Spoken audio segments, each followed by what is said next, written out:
Access granted.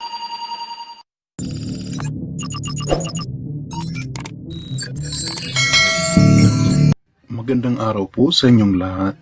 Ngayon po ay ituturo ko po sa inyo kung paano ma-convert ang PDF file into Word. Okay, so now we will open the Microsoft Word.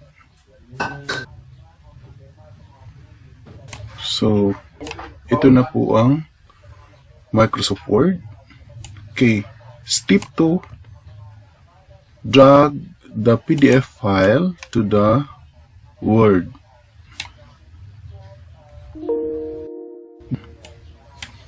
Ito po ang lumabas. Just click OK. Okay, then wait. Okay, here we go. So we have the PDF file convert into MS Word. So I can delete this file. Nakita nyo po, pwede na po kayong mag-edit. Okay, pwede nyo pang i-delete yan. Kinapakadali lang po mag-convert sa PDF file, convert into Word document. Sana po may natutunan po kayo ngayon. Please like and share.